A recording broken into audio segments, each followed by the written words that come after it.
Olá, pessoal, bem-vindos ao canal Fé, Filosofia e Cultura. E hoje nós vamos dar sequência à reflexão sobre aquele livro do Jean-Jacques Rousseau, Os Devaneios do Caminhante Solitário.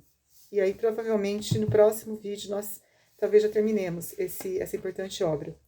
O que nós podemos, então, comentar dessa importante obra do Rousseau? Como nós falamos anteriormente, o Rousseau, ele sempre foi uma pessoa que se sentiu, isso principalmente, né, numa determinada idade, ele se sentiu, assim, vítima de perseguições, de ultrajes, vítima das maldades das pessoas.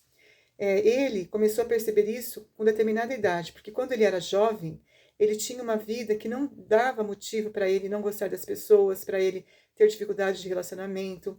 Ele tinha uma vida ok, uma vida legal.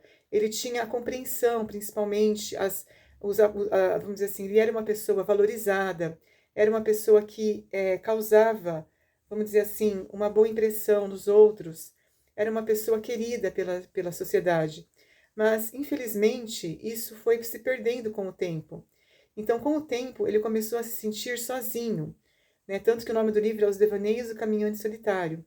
Ele começou a se sentir assim desiludido, né? Desiludido com a sociedade, desiludido com as pessoas ao seu redor. Então, ele começou a realmente passar de um lugar para outro. Ele não tinha uma moradia fixa.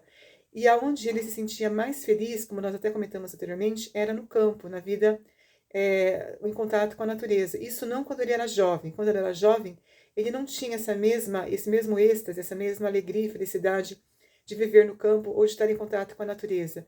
Ele começou a sentir isso com o tempo. Ele começou a sentir essa alegria em estar em contato com a natureza, né? Com as plantas, com os lagos, os rios. Então, tudo isso causava um êxtase e uma alegria muito grande nele. E com relação às pessoas, ele começou a nutrir um sentimento de indiferença com relação a elas. Porque como ele não se sentia amado, ele se sentia, muito pelo contrário, perseguido, vítima da maldade humana, ele começou então a também tratá-las com indiferença, com desprezo. Era a única maneira que ele tinha para poder, vamos dizer assim, ter uma vida mais leve, uma vida mais fácil, e também alimentar a sua autoestima e uni-la à razão. Então ele começou a usar a razão e a sua autoestima para não se deixar levar, para não se deixar abater por todas as influências externas, protegendo seus sentimentos mais puros, né, mais nobres, aquilo que estava em seu coração. Então ele começou a se nutrir daquilo que fazia bem para ele mesmo. Então ele começou a ver, a focar naquilo que trazia uma paz interior. E estando longe da cidade, ele conseguia encontrar essa paz. Porque, como eu falei anteriormente, ele, convivendo com as pessoas, ele só tinha decepção e só tinha tristeza. E quando ele via a forma como o sistema funcionava, isso fazia com que os outros ficassem incomodados, porque ele fazia duras críticas através dos seus escritos a muitas coisas, né, que ele via que considerava errado, tanto na política, quanto no clero, em qualquer ambiente que ele percebesse alguma coisa errada, e ele escrevia isso, né, fazia, tanto que ele teve que rasgar os seus livros, por causa desse incômodo que ele causou, então ele acabava incomodando, né? O Rousseau acabava então incomodando. Então foi só quando ele se afastou da cidade e mesmo depois ele morando em Paris, né? Ele não sentia, ele queria viver um dia de cada vez. Para ele, viver um dia de cada vez era o que dava sentido para a vida dele.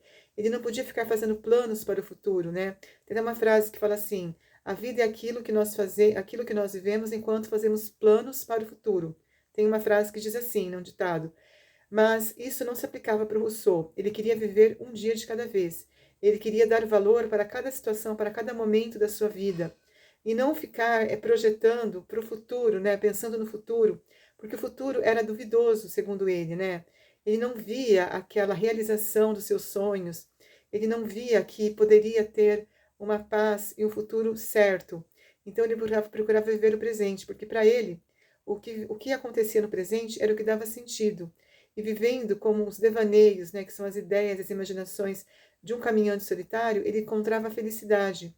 Isso dava uma paz muito grande para ele, entendeu? Então o Rousseau, ele foi uma pessoa que com certeza ele transformou, revolucionou, né, a maneira de pensar na sua época, e ele incomodava exatamente por ser esse filósofo, né, uma pessoa com ideias mais aprofundadas, com ideias mais interessantes, com ideias sobre como que deveria ser o mundo, né? Como que deveria ser o sistema de acordo com a opinião dele. E ele, então, com isso, muitas vezes não conseguiu agradar as pessoas. Muito pelo contrário, né? Ele causou incompreensão, como nós falamos anteriormente. E isso foi algo que, com certeza, não era o que ele queria que tivesse sido para a vida dele. No fundo, não era isso, né? Porque a tristeza que ele sentia de vez em quando ele começava a pensar naquilo que ele poderia ser, causava um pouco de, assim, ele ficava desiludido, porque ele queria que as coisas fossem diferentes, mas de repente ele olhava ao seu redor, a situação, as circunstâncias da vida, e ele não via nenhum tipo de esperança para as coisas mudarem, ou um otimismo que poderia fazer com que as coisas pudessem se modificar. Então ele não enxergava isso, não enxergava uma esperança, né?